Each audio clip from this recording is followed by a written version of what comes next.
जी तारीख 18 ज़ुल्हिज्जा इत्तिफ़ाक़ सां आहे बि जुमे जो ॾींहुं 35 हिजरी में माना हुजूर जे हिजरत मुबारक मक्के खां मदीने आया 35 साल हो मदीना मुनव्वरा में एकड़ो वाक़ियो पेश आयो हजरत उस्मान ज़ुन्नूरैन जे शहादत जो 35 हिजरी में ज़ुल्हिज्जा जी 18 तारीख हुई जुम्मे जो ॾियारो हुयो अॼु बि इत्तिफ़ाक़ सां 18 तारीख जुम्मे जो ॾींहुं आहे इहा तारीख़ सैयदना उस्मान बिन अफ़्फ़ान रज़ियल्लाहु तआला अन्हु जे शहादत जी तारीख़ उस्मान उहो उस्मान जंहिंजे लाइ मदीने वारे फरमायो लिकुल्लि नबिय्यिन रफ़ीकुन फिल जन्नह व रफ़ीकी फिल जन्नह उस्मान औ कमा क़ाल सल्लल्लाहु अलैहि वसल्लम हुज़ूर फरमाईंदा क़यामत जो ॾिहाड़ो थींदो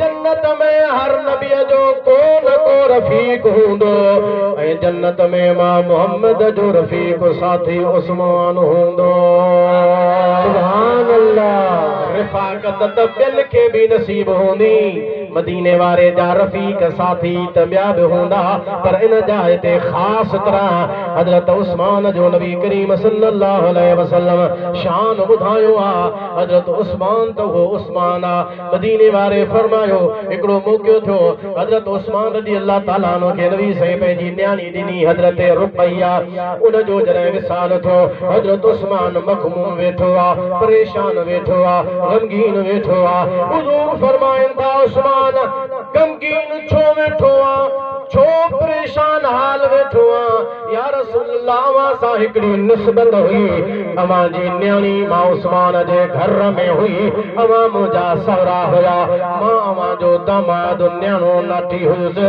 या रसूल अल्लाह उहो ताल्लुक़ हाणे टुटी पियो आहे जो हज़रत रुक़ैया जी न्याणी विसाल करे वई आहे इन ताल्लुक़ जे ख़त्म थियण ते गमगीन आहियां हुज़ूर फरमाईंदा उस्मान घबराए न अल्लाह मूं वही मोकिलियो आहे त महबूबा तुंहिंजे घर में तुंहिंजी न्याणी उम्मे कुलसूम वेठी आहे उहा उस्मान सां शादी करां सुभान अल्लाह ॿी हदीस पाक में ईंदो आहे उस्मान मूंखे अल्लाह हुकुम फरमायो आहे हुजूर फरमाईंदा इन अल्लाह अमरनी अल्लाह मूंखे इहो अमर ॾिनो आहे हुकुम ॾिनो आहे त मां पंहिंजूं ॿ न्याणियूं हिक ॿिए खां बाद में उस्मान खे निकाह में सुभान अल्लाह पहिरें नंबर ते मर्दन में पहिरें नंबर ते मुसलमान थियो अबू बकर सिद्दीक़ सैयदना सिद्दीक़ अकबर जो सुभान अल्लाह ॾाढा बुलंद आवाज़ बस टाइम हाणे थोरो बुलंद आवाज़ सुभान अल्लाह बे नंबर ते 12 में हज़रत मौला अली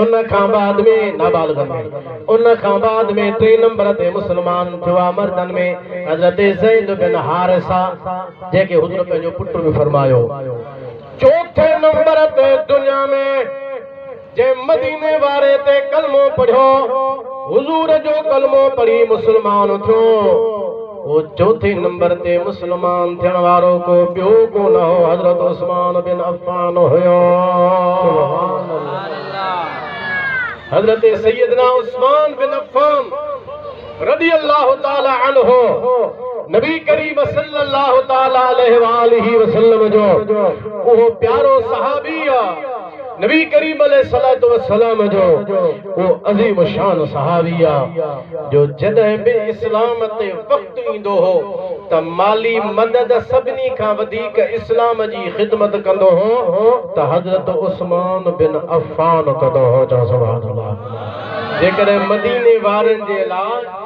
मिठे पाणी जे खां खूह जी ज़रूरत पवंदी हुजे गरी क़ीमत ॾेई ऐं वरी वो खूह मुसलमाननि जे खिलाफ़ ख़रीद करे वक़्त कंदो हो त हज़रत उस्मान कंदो हो ग़ज़वा तबूक जे अंदरि अगर मुसलमाननि जे लाइ माली इमदाद जी ज़रूरत पवंदी हुई त सभिनी खां पहिरियां उन में सभिनी खां वधीक हिस्सो मिलाइण वारो हज़रत उस्मान हो ऐं इहा बि पूरी दुनिया जी तारीख़ आहे त कंहिं बि नबी पंहिंजे ज़माने में पंहिंजूं ॿ न्याणियूं हिक ॿिए खां बाद में कंहिंखे निकाह में कोन ॾियूं अहिड़ो शरफ़ मिलियो त हज़रत उस्मान खे मिलियो सुभान अल्लाह तॾहिं आला हज़रत चयो आहे फरमाए तो नूर की सरकार से पाया दुशाला नूर का नूर की सरकार से पाया दुशाला नूर का ओ मुबारक तुमको ज़ुन्नूरैन जोड़ा नूर का। पूरी दुनिया में ख़ुसूसन हुज़ूर जे उम्मत में जंहिंखे ज़ुन्नूरैन चयो वेंदो आहे, माना ॿिनि नूरनि वारो हज़रत उस्मान बिन अफ़्फ़ान। सुभान अल्लाह। ॿ नूर उहे कहिड़ा हुआ? उहे हुज़ूर जूं ॿ न्याणियूं हुयूं, हज़रत रुक़ैया, हज़रत उम्मे कुलसूम, जेके नबी करीम अलैहिस्सलातु वस्सलाम हिक ॿिए खां बाद में हज़रत उस्मान खे निकाह में अता फरमायो। सरकार ख़ुदि नूर आहे, हुज़ूर जी औलाद नूर, उन नूर वारे नबीअ जूं ॿ नूर न्याणियूं हज़रत उस्मान जे निकाह में आयूं, तॾहिं हज़रत उस्मान खे ज़ुन्नूरैन चयो वेंदो आहे। सुभान अल्लाह। हज़रत सैयदना उस्मान बिन अफ़्फ़ान रज़ी अल्लाह ताला अन्हु जा ॿ टे हिकिड़ा कौल आहिनि, मां जल्दी में तव्हांखे ॿुधाए थो वठां, गौर सां उन्हनि खे ॿुधो, पोइ उन्हनि ते तव्हां सां अमल बि कयो। हिकिड़ो भेरो ॾाढा दुरूद पढ़ो त मां अर्ज़ु कयां थो, सल्लल्लाहु अलैका या रसूल अल्लाह वसल्लम अलैका या हबीब अल्लाह। तव्हां असांखे दुनिया जो गम हूंदो आहे, हेॾे न्यारियो इहो बल्ब लॻंदो त सभु ॾिसिजो, फ़िलहाल हाणे हेॾे न्यारियो। माण्हूअ खे हूंदो आहे दुनिया जो गम, माल अचे, पैसो अचे, दीन वञे त वञे पर दुनिया अचे, कि माण्हूअ खे थींदो आहे। हज़रत उस्मान बिन अफ़्फ़ान छा फरमायो? पाण फरमाइनि था, ॿुधो, दुनिया जो गम ऊंदाही आहे, आख़िरत जो गम दिल जो नूर आहे। दुनिया जो गम कंदे अंदर में ऊंदे हूंदई, आख़िरत जो गम कंदे त तुंहिंजो अंदर अल्लाह जे नूर सां रोशन थींदो। सुभान अल्लाह। माना फिक्र दुनिया जो छाजो तो करी, जेको तुंहिंजे हिस्से में तोखे मिलंदो, फिक्र कर त आख़िरत जो कर, अॻिते छा थींदो। हज़रत उस्मान फरमाइनि था त जेको दुनिया खे तरक कंदो उनखे अल्लाह उन सां मोहब्बत फरमाईंदो, जेको गुनाह छॾींदो फ़रिश्ता उन सां मोहब्बत कंदा, जेको लालच छॾींदो वरी इंसान उन सां मोहब्बत कंदा। सुभान अल्लाह। लालच कंहिं में रखियव न, ऐं अॻे खे ख़बर पई त हिन में मुंहिंजी का लालच आहे, हिकिड़े ॾींहुं तव्हां सां मिलंदो, ॿिए ॾींहं ते घरां निकिरंदो बि कोन। जे ॿ भेरा तव्हांजो कमु कई त टे भेरे निकिरंदो ई कोन। हाणे जो खणी मोबाइल, आवा किथे आहे, जे मां डोकरीअ वेठो आहियां, हूंदो घर, छो चवंदो इहो लालची आयो आहे, को न को लालच खणी आयो हूंदो। हज़रत उस्मान फरमाइनि था, तूं तमामु ख़तमु कर, सभु माण्हू तोसां मोहब्बत कंदा। सुभान अल्लाह। गुनाह छॾ त मलाइक तोसां मोहब्बत कंदा। दुनिया का हथ धो त अल्लाह तोसां मोहब्बत कंदो। हज़रत उस्मान फरमाइनि था, चार शयूं बेकार आहिनि। अब हेॾे न्यारियो, घणियूं शयूं? चार शयूं बेकार आहिनि। पहिरें नंबर ते पाण फरमायो, उहो इल्मु बेकार आहे जिथे अमल न आहे। उहो इल्मु बेकार जंहिंमें अमल न आहे। बे नंबर ते वो माल बेकार जेको खर्च को न थे, माना लाजरा में खर्च को न करे। टे नंबर ते पाण फरमाइंदा वो ज़ुहद बेकार जैसा मानो दुनिया के हासिल करे, माना मानो के त बुधाए तो मुझो दुनिया सा को वास्तो ही कोने, मुके दुनिया जी तमाई काने, ऐं अंदर में रखो वेठो आ त मानो अचन नजराना जन माल जन। सुभान अल्लाह। हेदा ज़ुल्द माना दुनिया सा वास्तो ना है हालांकि उन ये गाल जे करे उन ये वास्ते सा भई दुनिया के तो हासिल करे यो बेकार आ चौथे नंबर ते पाण फरमाइंदा उहा ढिघी उम्र खराबा बेकारा जैन ढिघी उम्र में मिलंदे भी माना ढिघी उम्र होंदे भी ए आखिरत जे लाइ सामान तैयार कोन करे सको 50 साल उम्र मिली आखिरत जे लाइ सामान तैयार कोन थियो 60 70 साल उम्र मिली वई पर आखिरत जे लाइ सामान तैयार कोन थियो हज़रत उस्मान फरमाइंदा या ढिघी उम्र केड़े कम जी आ या बेकार थई छो त आखिरत जी तो न सा तैयारी कान कई हज़रत उस्मान गनी रज़ी अल्लाह ताला ने फरमाया तो इन दुनिया के अंदर टे गल मां उस्मान के पसंद आन सब का पहिरियां जेका मूंखे पसंद आ उहा इहा है जेके बुखायल हुजनि मां उन्हनि खे खाधो खाराया जेके उघाड़ा हुजनि मां उन्हनि खे कपिड़ो पाराया टे नंबर ते मां उस्मान इन ॻाल्हि खे चाहींदो आहियां त मुंहिंजी अख हुजे अल्लाह जो क़ुरान हुजे दीदार बि कंदो रहां त क़ुरान पढ़ंदो बि रहां सुभान अल्लाह वो कुरान असा केतरो था पढ़ो और इतवा असा के खबर आ हज़रत सैयदना उस्मान बिन अफ़्फ़ान रज़ी अल्लाह ताला अन्हु अल्लाह जे हबीब सल्लल्लाहु ताला अलैहि वसल्लम जो ओ प्यारो सहाबी फरमाए तो मुत्तकी जो 5 सिफतूं आहिनि जे माण्हू में 5 ॻाल्हियूं हूंदियूं इहो मुत्तकी आ परहेज़गार आ पहिरें नंबर ते जेको हो माण्हू मुत्तकी परहेज़गार उनखे चइबो आ जो सुबत उन जी में वेहंदो जे मां दीन जो इस्लाह थे सुभान अल्लाह बाबा जी दे दीन जो इस्लाह न थे रंदो माण्हू पंहिंजी बेड़ी बोड़े हज़रत उस्मान फरमाइनि था त मुत्तकी जी निशानी या ना है मुत्तकी जी निशानी परहेज़गार जी ही आ पहिरें नंबर ते सोबत उन जी में वेहंदो जंहिंमें दीन जो इस्लाह हुजे ॿिए नंबर ते पंहिंजे शर्मगाह ऐं ज़ुबान जे मथां कंट्रोल कंदो टे नंबर ते हज़रत उस्मान फरमाइनि था त दुनिया जो जेको माल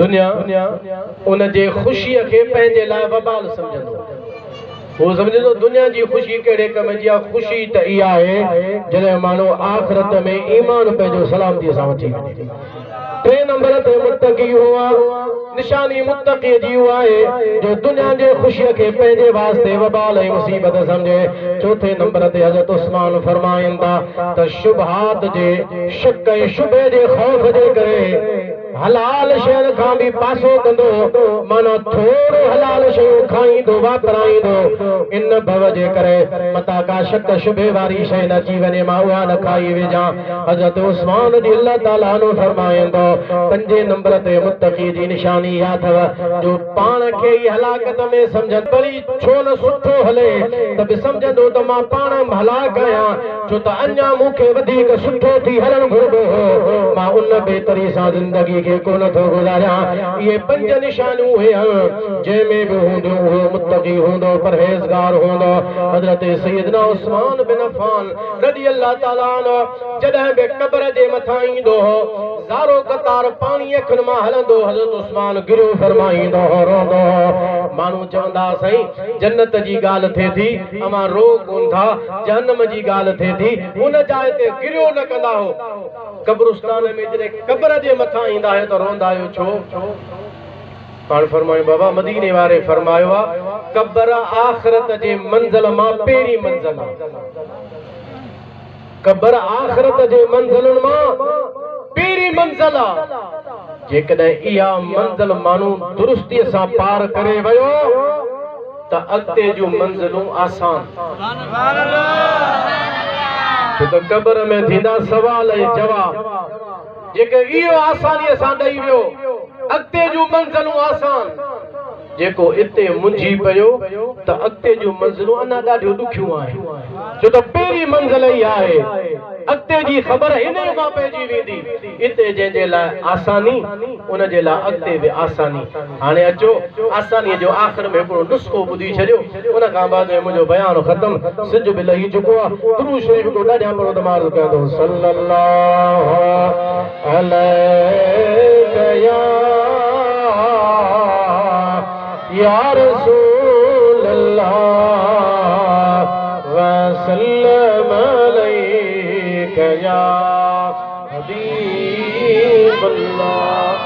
अजीजो दोस्तों मुसलमान भाइयों, बगदाद जो शहर हज़रत शेख शिबली जे पाड़े में हिकिड़ो माण्हू रहंदो दुनिया छॾे वियो। मरण खां पोइ हज़रत शिबली रहमतुल्लाह अलैहि ख्वाब में आयो। बुजुर्ग पुछंदा बा कर ख़बर छा थियो? भई छा था पुछो? सकरात जो मरहलो पहिरियों ॾाढो ॾुखियो, तमाम घणो ॾुखियो, ख़तरो पैदा थियो त किथे ईमान ते ख़ात्मो थिए अलाए न। पर सही जीअं तीअं करे उहो मरहलो त गुज़ारे आयुसि। वरी जॾहिं क़ब्र में आयुसि, मुनकर नकीर सवालो जवाब जे लाइ आया। साम्हूं फरिश्ता बीठा झिड़क ॾेई मूंखां पुछंदा मर रब्बुका, तुंहिंजो रब केरु आहे? मां दीनुका, तुंहिंजो दीन कहिड़ो आहे? मां नबीयुका, तुंहिंजो नबी कहिड़ो आहे? या मां कुंत तक़ूलु फी हक़ हाज़र रजुल, इन ज़ात जे बारे में दुनिया में छा चवंदो है? तमामु ॾुखियो मरहलो हुयो। झिड़क ॾेई जॾहिं हुननि मूंखां पुछा कई, मूं ॾिठो त मुंहिंजे पासे में हिकिड़ो नूरानी सूरत वारो अची वेठो।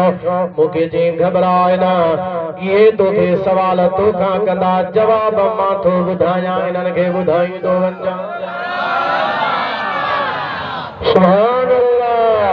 मलाइकनि मूंखां पुछो मर रब्बुका, उन नूरानी सूरत वारे मूंखे चयो इन्हनि खे ॿुधाए त रब्बी अल्लाह, मुंहिंजो रब अल्लाह आहे। जवाब ॾिनई। ॿियो सवाल पुछो मां दीनुका, तुंहिंजो दीन कहिड़ो आहे? नूरानी सूरत वारो वेठो आहे, मूंखे थो चवे इन्हनि खे ॿुधाए दीन अल इस्लाम, मुंहिंजो दीन मज़हब इस्लाम आहे। उन खां बाद में टे नंबर ते मूंखां पुछो मां कुंत तक़ूलु फी हक़ हाज़र रजुल, हिन ज़ात जे बारे में दुनिया में छा चवंदो है? मूंखे उन नूरानी सूरत वारे ॿुधायो त जवाब ॾे त रसूलुल्लाह सल्लल्लाहु अलैहि वसल्लम, इहो अल्लाह जो रसूल सल्लल्लाहु अलैहि वसल्लम। मलाइकत वापसि मोटी हलिया विया। हू मूंसां गॾु वेठो आहे। मां उन खां पुछां थो सही महिरबानी फरमाए, ॿुधाए त सही तारुफ़ त कराए केॾां? जे मां तोखे ॿुधायां थो, मां दुनिया जे अंदरि तुंहिंजो पढ़ियल उहो दुरूद आहियां जो नबी करीम सल्लल्लाहु अलैहि वसल्लम जे मथां तो दुरूद पढ़ियो हुयो। उन दुरूद खे, उन तुंहिंजे पढ़ियल दुरूद खे अल्लाह ताला हीअ इंसानी सूरत ॾिनी आहे। मां तो वटि हली आयो आहियां, तुंहिंजे तुंहिंजी मदद जे लाइ आयो आहियां। तोखे सवालनि जा जवाब जी मूं ॿुधायां। घबराए न, क़ब्र में भी मां तोसां गॾु आहियां, आख़िरत में तोसां गॾु हूंदुसि, हिसाब में किताब में मीज़ान ते तोसां गॾु हूंदुसि, एसी ताईं जो पुलसरात ते बि तोसां गॾु हूंदुसि, एसी ताईं तोसां गॾु हूंदुसि, जेसी ताईं तोखे जन्नत में छॾे न अचां। मां उहो दुरूद पढ़ियल आहियां जेको दुनिया में तो पढ़ियो हुयो। अल्लाह उनखे इन नूरानी सूरत ॾेई करे, उन दुरूद पढ़ियल खे नूरानी सूरत ॾेई तुंहिंजे लाइ मदद जे लाइ क़ब्र में तोॾे मोकिलियो आहे। घबराए न, पाण ॿई गॾु आहियूं। पोइ जॾहिं वक़्तु मिले अजाई गुफ्तगू जे बजाय तस्बीह खण, अथई त ठीक ना है तो मुस्तफा दे दुरूद में सलात मुझे सुने नबी ते दुआ बे आहे दवा बे आहे। बड़ी आवाज सां चओ सुभान अल्लाह। सलात मुझे सुने नबी ते दुआ बे आहे दवा बे आहे। सलात मुझे सुने नबी ते दुआ बे आहे दवा बे आहे। कठे समूरन मलाइकन सां मोकिलींदो खुद खुदा बे आहे। मुस्तफा ते पढ़ो दुरूद, ॿियो पढ़ो अल्लाह जो क़ुरान। मुसलमानों, तव्हांखे ख़बर आहे अॼु दुनिया में छा पियो थिए, कीअं इस्लाम जे ख़िलाफ़, क़ुरान जे ख़िलाफ़ मनफ़ी प्रोपेगेंडा दुनिया में हले थी। ऐं जेके गैर मुस्लिम आहिनि या शैतानी ज़िन वारा माण्हू आहिनि, केड़े तरीके से दीन इस्लाम जी बेहुरमती कंदा ऐं कुरान करीम जी बेहुरमती कंदा। स्वीडन जे अंदर जेका कुरान करीम जी बेहुरमती थी आहे, हिकिड़ो माण्हू आहे जंहिं उतां जे पुलिस के दरख़्वास्त ॾिनी कहिड़ी त मूंखे कुरान जे साड़न जी इजाज़त जो माज़। पुलिस उनखे इजाज़त न ॾिनी। ॿियो भेरो टे भेरा उन पुलिस के दरख़्वास्त कई त मूंखे मोकिलिजो। पुलिस उनखे इजाज़त ॾिनी। इन जे करे अमन में खलल पवंदो। उहो माण्हू स्वीडन जे अदालत में हलियो वियो, अदालत खे वञी दरख़्वास्त ॾिनी त मूंखे इजाज़त मिले त क़ुरान करीम खे वाज़ अल्लाह मां शहीद कयां साड़ियां। उतां जे अदालत उनखे मोकल ॾिनी। छो जे असां राय जे आज़ादीअ जे इज़हार जा हामी आहियूं। सभु कंहिंखे पंहिंजे राय जे इज़हार जे आज़ादीअ जो हक़ आहे, तंहिंजे करे असां हिनखे मोकल था ॾियूं। भली ईअं करे हुन मनहूस छा कयो, स्वीडन जे अंदर मस्जिद जे ॿाहिरां क़ुरान खे हथ में झले ईअं वर्कनि खे वठी माज़ला फाड़े थो, शहीद करे थो। तौबा कयो, सुभान अल्लाह जी जाइ कान्हे का। क़ुरान करीम जा बरक शहीद थो करे। उन खां बाद में हुन जेके जो जंहिं क़िस्म जी कारिस्तानी कई उनखे त ज़ुबान सां माण्हू बयान बि नथो करे सघे। पेरनि में जूतनि में माज़ अल्लाह क़ुरान जा वर्क। उन खां बाद में क़ुरान खे हो जलाए थो, साड़े थो। यादि रखो मुस्लमानो, ही क़ुरान जी अहिड़ी त बेहुरमती थी आहे। मुंहिंजे हबीब जो फरमान आहे, नबी करीम अलैहिस्सलाम फरमायो, मन तरकहु मिन जब्बारिन, जेको ॾाढा सां वॾाई करे क़ुरान खे छॾींदो आहे, कसमहुल्लाह, खुदा उनखे चीरे फाड़े तबाह बर्बाद करे छॾींदो आहे। किसरा जे मुल्क में परवेज़ नाले हिकिड़ो माण्हू हुयो जेके मदीने वारे इस्लाम जे दावत जो ख़त मोकिलियो हो। जीअं हुजूर जो ख़त न वटि पहुतो, हुन ख़त खणी हुजूर जो शहीद करे छॾियो। हुजूर वटि ख़बर पहुती, मदीने वारे ज़रर जी हुन जे लाइ दुआ कई। ऐं तव्हां खे ख़बर न आहे, तव्हां तारीख़ खे वञी पढ़ियो, जंहिं मुस्तफ़ा जो ख़त मुबारक हीअ शहीद कयो हो, उन जे पुट तलवार खणी हिन विच मां हुनखे सीध वारे जाइ तां ॾेई पंहिंजे पीउ खे ॿाध, हुन जे पुट पंहिंजे पीउ खे हीअं ॿाध करे छॾियो। जे रसूलुल्लाह जे ख़त खे शहीद कयो, ख़ुदा उन खां अहिड़ो इंतकाम थियो जो हुन जे पुट खां हुनखे चीराए फाड़ाए छॾियो। ऐं जे क़ुरान जी बेहुरमती कई आहे, क़ुरान अल्लाह जो कलाम आहे, उहो रसूलुल्लाह जो ख़त मुबारक हो, उहो बि मुअज़्ज़ज़ आहे, उहो बि मुअज़्ज़म आहे, पर अल्लाह जो क़ुरान त ज़ाहिर आहे, अल्लाह जो कलाम आहे। जे ख़ुदा जे कलाम जी बेहुरमती कई ऐं जन हुनखे इजाज़त ॾिनी ऐं जन मुजाहिदा हुन जे लाइ सहूलियतकारी जो किरदारु अदा कयो आहे, ज़रूरु हिकिड़ो ॾींहुं अल्लाह जे इंतकाम जो ज़रूरु निशानो थींदा। पर तव्हां असांजे ईमान जी टेस्ट बि आहे त मुस्लमान छा था कनि। यकीनन पूरी दुनिया जा 1.5 अरब मुस्लमान इन ॻाल्हि ते दिलि रंजीदा आहिनि। तव्हां असांजो दिलि आज़ुर्दा थी चुको आहे जंहिं तरीक़े सां क़ुरान करीम जी बेहुरमती कई वई आहे। हालांकि मुल्कनि में ईअं बि थींदो आहे, जाइज़ कमनि खे बि अमन में खलल पवण जे करे रोकियो वेंदो आहे। कलम 144 लागू थींदो आहे, बाबा जलसनि ते पाबंदी, जुलूसनि ते पाबंदी। हालांकि हू आम हालात में इजाज़त हूंदी आहे, पर ख़ासि हालातुनि में पाबंदी गवर्नमेंट लॻाईंदी आहे। हिन ते बि पाबंदी हुअणु घुरिजे हुई, पर उतां जी हुकूमत न पाबंदी लॻाई। असां जन उन्हनि खे मोकल ॾिनी, असां उन्हनि ते बि लानत कयूं था। जन कयो कमु असां उन्हनि ते बि लानत कयूं था। बल्कि असांजो त उन खां मुतालबो आहे त आलमी अदालत जे अंदरि उनखे आंदो वञे ऐं उनखे पूरी सज़ा ॾिनी वञे त कीअं इज़हारे राय जी आज़ादीअ जे आड़ में इस्लामी मुक़द्दस किताब जे मथां हुन कहिड़े तरीक़े जी बेअदबी बेहुरमती वारो हमिलो कयो आहे। ख़ुदा त उनखे तबाह ऐं बर्बाद ज़रूरु कंदो। पर मुस्लमानो, तव्हां असांखे बि सुजाग थियणो पवंदो, तव्हां असांखे हिन पासे गौर करणो पवंदो। छा बहराड़ी, छा मुजाहिदा शहर आहे त असांजे हथ में इस्लाम जो झंडो आहे। जेकॾहिं ॻोठ आहे, बहराड़ी आहे, त असांजे हथ में रसूलुल्लाह जो दीन इस्लाम जो झंडो। सुभान अल्लाह। बदलेगा ज़माना लाख मगर कुरान न बदला जाएगा। सुभान अल्लाह।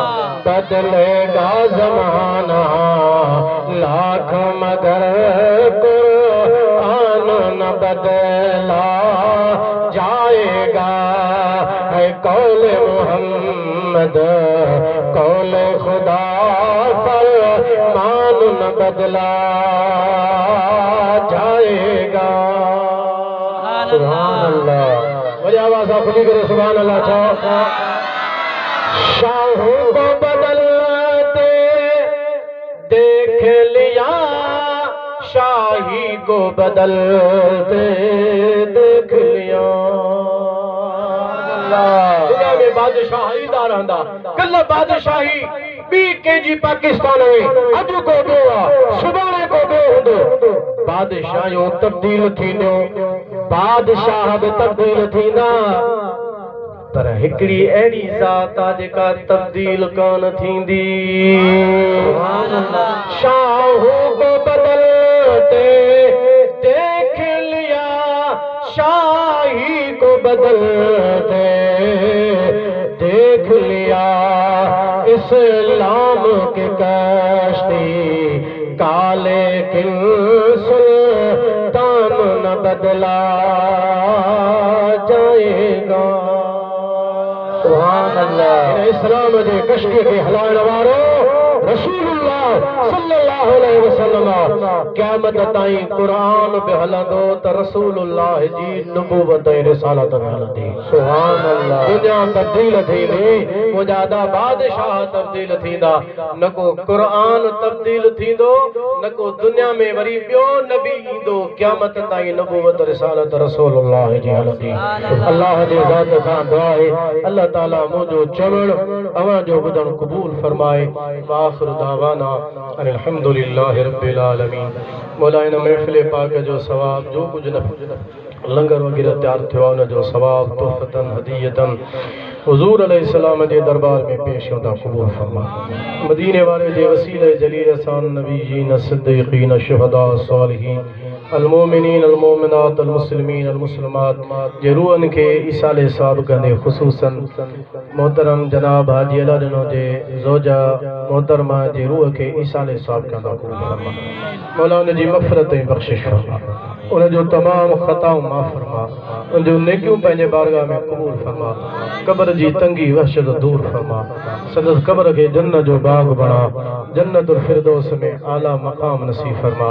मौला असांजा जेके मुसलमान भाउर दुनिया मां ईमान सां लाडाणो करे विया आहिनि सभिनि जी बख़्शिश फरमा, सभिनि जे कब्रनि खे पंहिंजे महबूब जे नूर सां रोशन फरमा।